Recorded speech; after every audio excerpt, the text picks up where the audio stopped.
Good morning student. Good morning. और बच्चों ठीक ठाक हो? चलो good.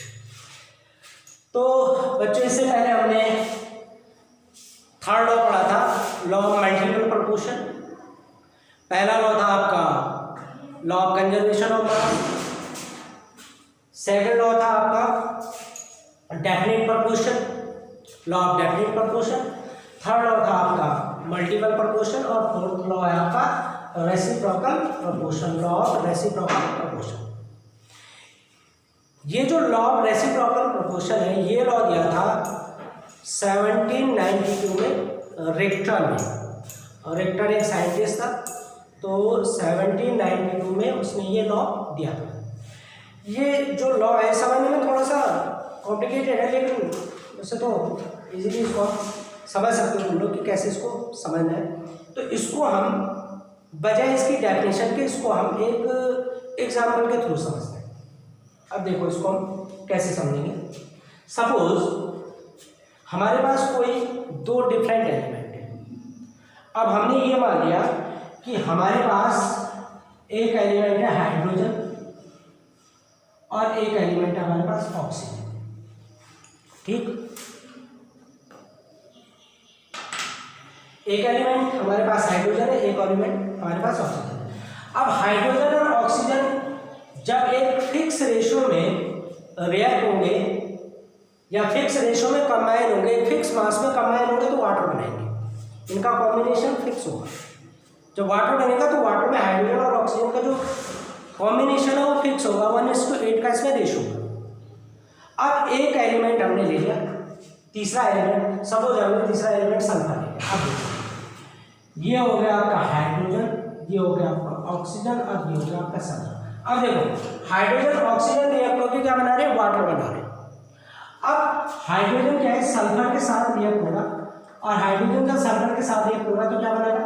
Hydrogen sulphide. Same as oxygen sulphur के साथ रिएक्ट होगी, क्या बनेगा? Sulphur dioxide. और जब हाइड्रोजन और ऑक्सीजन कंबाइन होगा तो क्या बनेगा? वाटर। अब ये जो लॉ ऑफ रेसिप्रोकल प्रोपोर्शन है ये क्या कहता है? वो ये कहता है कि अगर कोई दो एलिमेंट है वो एक फिक्स मासेस में कंबाइन होकर कोई कंपाउंड फॉर्मेशन करें, और सपोज वो किसी तीसरे ऐसे एलिमेंट से जिसका मास क्या है? फिक्स है, अगर कंबाइन होकर कोई कंपाउंड फॉर्मेशन कर रहे हैं तो उनके मासेस का जो रेशियो होगा वो एक सिंपल होल नंबर रेशियो होगा। ये कहता है लॉ ऑफ रेसिप्रोकल प्रोपोर्शन। मैं इसको फिर रिपीट कर रहा हूं। लॉ ऑफ रेसिप्रोकल प्रोपोर्शन ये कहता है कि अगर कोई दो एलिमेंट है, वो दो एलिमेंट कोई कंपाउंड फॉर्म कर रहे हैं और वो दोनों एलिमेंट सेपरेटली अगर किसी तीसरे एलिमेंट के साथ रिएक्ट हो रहे हैं और रिएक्ट होकर क्या बना रहे हैं? कोई कंपाउंड बना रहे हैं, तो वो जो कंपाउंड बने तीसरे एलिमेंट के साथ सेपरेटली रिएक्ट होकर जो कंपाउंड बने, जैसे हाइड्रोजन सल्फर के साथ रिएक्ट होकर H2S बनाना और सल्फर ऑक्सीजन सल्फर के साथ रिएक्ट होकर SO2 banana.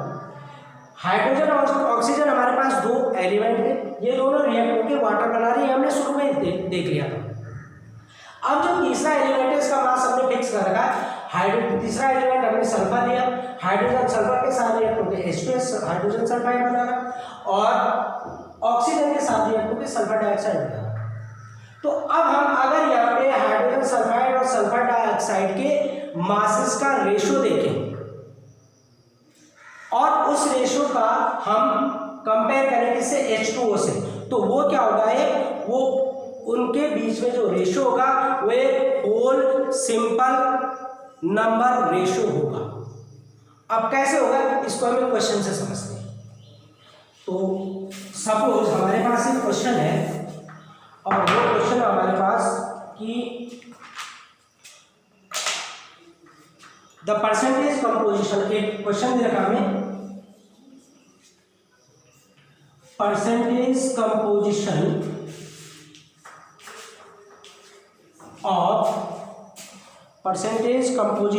of element in NH3 of element in NH3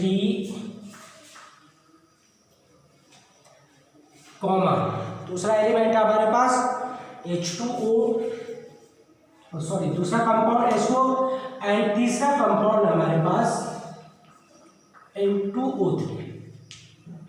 अब इनका जो परसेंटेज कंपोजिशन दे रखा हमें वो दे रखा है इन NH3। NH3 में परसेंटेज ऑफ नाइट्रोजन गिवन है आपको कितना है, परसेंटेज ऑफ नाइट्रोजन है इसमें 82.35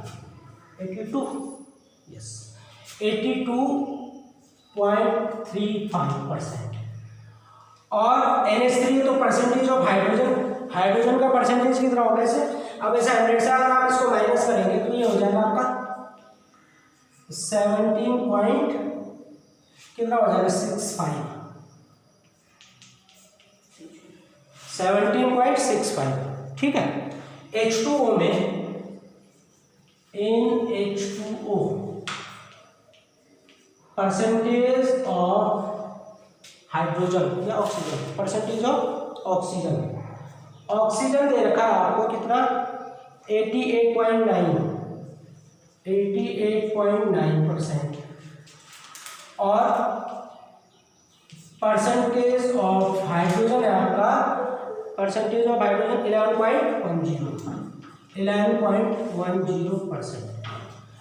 और तीसरा आपके पास N2O3 in N2O3 percentage of nitrogen, इसमें नाइट्रोजन का परसेंटेज दे रखा आपको 63.15% और परसेंटेज ऑफ हाइड्रोजन है इसमें कितना,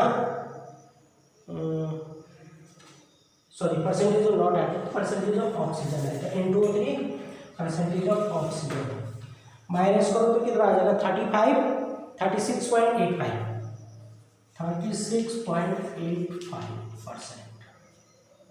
ये आपको इस क्वेश्चन के अंदर दिया है। अब देखो यहाँ पे हमें सबसे पहले तो हम इसका एक फिगर बनाएंगे, ठीक है। अब यहाँ पे हो क्या रहा है कि जो परसेंटेज कंपोजिशन है किसी एलिमेंट का, यहाँ पे हमें क्या करना है NH3 H2O एंड N2O3, तो हम यहाँ पे एक एलिमेंट को फिक्स करेंगे। सपोज हम एलिमेंट फिक्स कर देते हैं यहाँ पे N2O3, क्योंकि N2O3 या NH3 हाइड्रोजन है या H2O में भी हाइड्रोजन है, तो हम क्या कर लेते हैं इनमें से किसी को भी एक बार फिक्स कर देंगे, चाहे H2O को कर लो, चाहे N2O3 को कर लो, चाहे NH3 को कर लो, किसी एक को फिक्स कर देते हैं। और इन दोनों में फिर इन्हीं दोनों में हम नाइट्रोजन और हाइड्रोजन या नाइट्रोजन ऑक्सीजन का हम क्या कर लेते हैं फाइंड, नंबर ऑफ परसेंटेज या नंबर ऑफ ग्राम हम इसका फाइंड कर लेते हैं। तो अब हम इसको कैसे करेंगे, अब हम इस पर क्या करेंगे, सबसे पहले हम लेते हैं इसका पहले फिगर बनाने के बाद इसको हम लेंगे।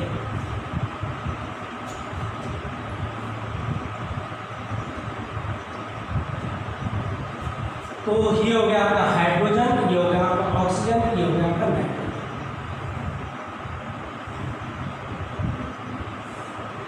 ये हो गया आपका NH3, ये हो गया आपका H2O और ये हो गया आपका N2O।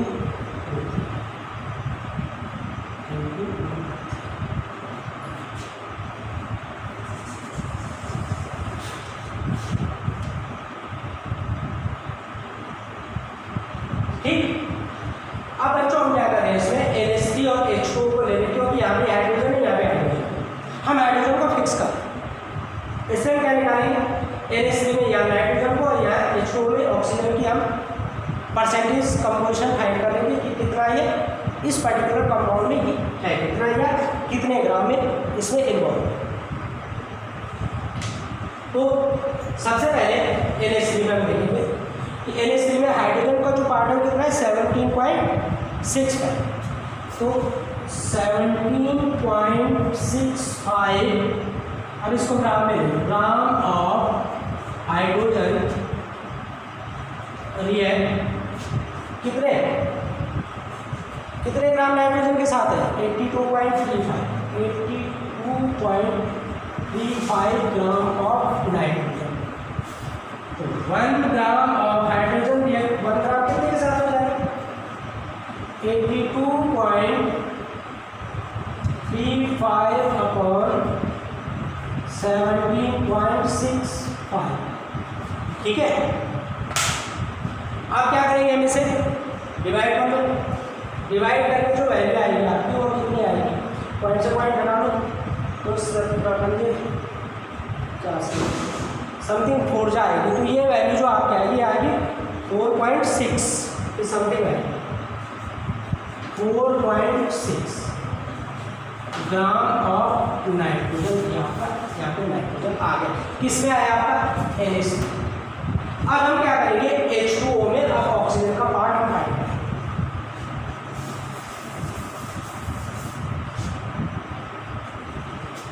NH2।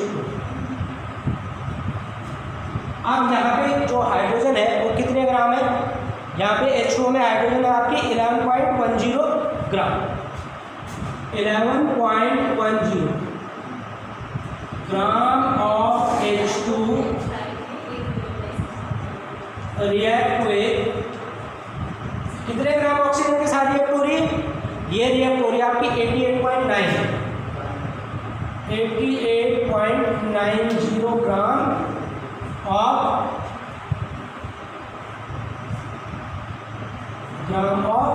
O2। So 1 gram H2 react with 88.90 upon 11.10, तो कितना हो जाएगा 11.8 जा,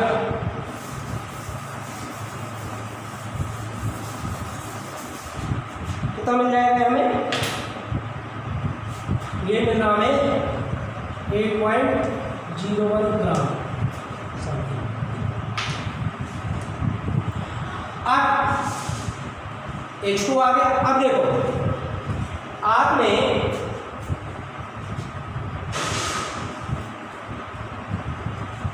पहले किसने निकाला NH3 में, उसके बाद आपने H2O में फाइंड कर लिया। अब देखो यहाँ पे हमें नाइट्रोजन और ऑक्सीजन मिल गया। अब हमारे पास तीसरा क्या है, इन N2O3 में जो नाइट्रोजन का परसेंट है, नाइट्रोजन कितना हो गया आपका, नाइट्रोजन का परसेंट कितना है आपका इसमें 63.15 ग्राम, और ऑक्सीजन कितना हो जाएगा, ऑक्सीजन हो जाएगा आपका 36.85। ठीक, अब आप इसमें क्या करेंगे, अब इन दोनों का रेशो है, तो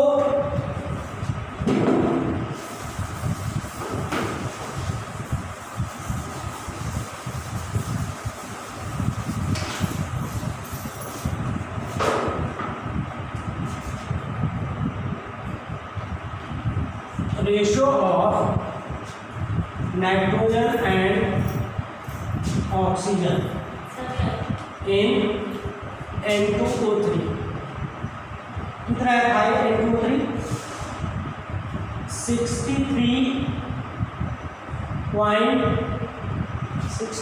कितना है 63.15 रेशियो 36.85। तो अगर आप इसका रेशियो निकालेंगे तो कितना निकल जाएगा, ये कितना आएगा, ये रेशियो इसका 1 पॉइंट, ये हो जाएगा, आप इसको डिवाइड करेंगे 1:1.7। ठीक है,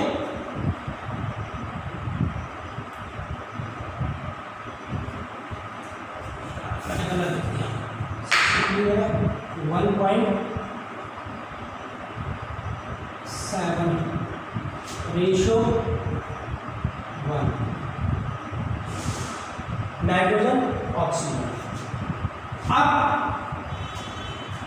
ये रेशियो आया इसमें N2O3 में।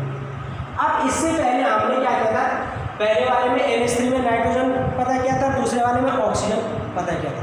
तो अब हम इन दोनों का रेशियो देखें, तो सेम हुई रेशियो ऑफ नाइट्रोजन एंड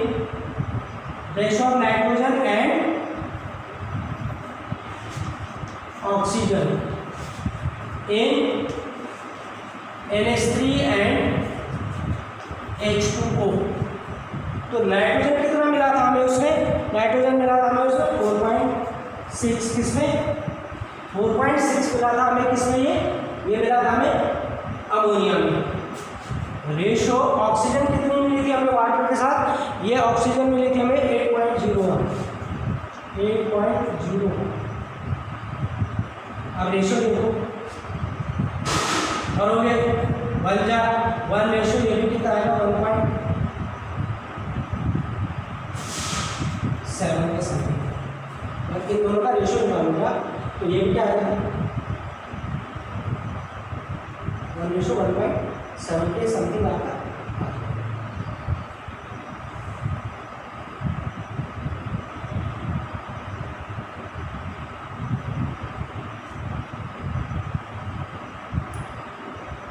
ठीक है बच्चों, तो ये आपका रेशो नाइट्रोजन और ऑक्सीजन का। तो ये यहाँ पे आप इसको इस तरीके से भी लिख सकते हैं, या इसको आप उल्टा कर दो तो कोई दिक्कत नहीं, इसको आप 8.01 आगे लिख सकते हैं, बट उसको क्या ऐसे ही 8.01 रेशो 4.6 तो ये क्या है 1.7 रेशो 1, दोनों का रेशो सेम है। तो इसका मतलब क्या है, ये किसको शो कर रहा है? लॉ रेसिप्रोकल प्रोपोर्शन को शो कर रहा है। तो इस तरीके से इसके क्वेश्चन हम करते हैं। अब इसके क्वेश्चन करने के लिए हम क्या करते हैं, पहले किन्हीं दो एलिमेंट को लेते हैं और वो दो ऐसे एलिमेंट लेते हैं जिनमें एक चीज़ कॉमन हो। जैसे हमने NH3 और H2O में लिया था तो वहाँ हाइड्रोजन कॉमन था, तो उस हाइड्रोजन को हम फिक्स कर लेते हैं और तब वहाँ पे किसका मास निकाला हमने? नाइट्रोजन और ऑक्सीजन।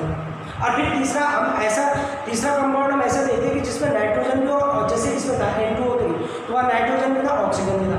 तो ऐसे वैल्यूज या मास उनका निकालते हैं कि जो कंपाउंड जो एलिमेंट क्या हो उस लास्ट वाले कंपाउंड में भी जिसके साथ हमने इसे कंपेयर करना है। जैसे हमने पहले वाले में क्या कंपेयर किया, हाइड्रोजन को हमने फिक्स किया। अब क्या वहाँ पे हमें वैल्यू जो मिली वो किसकी मिली? नाइट्रोजन और ऑक्सीजन की वैल्यू मिली। तो नाइट्रोजन और ऑक्सीजन की वैल्यू हमने क्या कर दी, वहाँ से फाइंड करी। अब उसके बाद हमने कंपेयर किसके साथ की? वो N2O3 के साथ। तो जब N2O3 के साथ हमने उसको कंपेयर किया तो हमने वहाँ पे क्या किया था, पहले वाले के लिए हाइड्रोजन फिक्स कर दिया था। तो हमें ये देखना जरूरी है कि जब हम किसी वैल्यू को फिक्स करें तो हमारे पास जिसके साथ हम कंपेयर करें उसमें वो जो कंपोनेंट है वो कंपोनेंट है या नहीं है जिनकी हम वैल्यूज फाइंड करें। तो ये देखना जरूरी है। बाकी अगर इसमें दिक्कत होगी तो आप लोग इजीली पूछ सकते हैं। और अब एक लॉ और आता है इसमें, वो है गैल्यूसाइड लॉ। लास्ट लॉ है लॉ गैल्यूसाइड लॉ, इसको भी कर लेते हैं। ये छोटा सा लॉ है,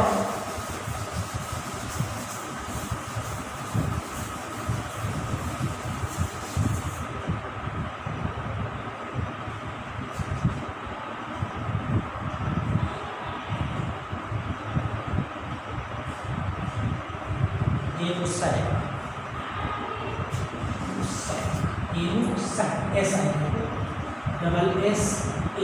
गैल्यूसाइड लॉ। ये जो गैल्यूसाइड था एक जर्मन साइंटिस्ट था और इसने 1808 में ये लॉ दिया। ये लॉ जनरली गैसेस के लिए है और गैसेस में भी किसके लिए? गैसेस के वॉल्यूम के लिए। तो गैल्यूसाइड लॉ ये कहता है कि अगर टेम्परेचर और प्रेशर की कंडीशन फिक्स हो, यानी हमने टेम्परेचर और प्रेशर क्या लेने का फिक्स लेते हैं। जैसे सपोज अभी हम ये मान के चले, यहाँ पे इस रूम में मैं खड़ा हूँ, यहाँ पे जो टेम्परेचर है सपोज मैं ये मान के चलूँ क्या टेम्परेचर 30 डिग्री सेल्सियस है और जो यहाँ पे प्रेशर है वो 1 एटमॉस्फेरिक प्रेशर है। तो इस कंडीशन में अगर सपोज मेरे पास दो कंटेनर है और उस कंटेनर में एक में मैंने क्या है हाइड्रोजन गैस डाल रखी, एक में मैंने सपोज नाइट्रोजन गैस डाल। अब वो जो कंटेनर है सपोज मेरे पास वो कंटेनर क्या क्या है, 1-1 लीटर के कंटेनर, 1 लीटर का कंटेनर उसमें मैंने H2 डाल दी, जो दूसरा 1 लीटर का कंटेनर था उसमें मैंने N2 गैस डाल दी।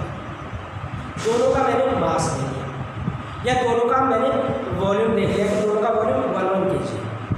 ठीक, अगर इसी गैस को मैं एक किसी तीसरे कंटेनर में डाल दूँ, हाइड्रोजन और जैसे क्लोरीन लिया मैंने या ऑक्सीजन लिया या नाइट्रोजन लिया, तो हाइड्रोजन और नाइट्रोजन जैसे हमने ली थी, इन दोनों को एक कंटेनर में मैंने मिक्स कर दिया और वो कंटेनर क्या लिया मैंने, सपोज 2 लीटर का कंटेनर लिया।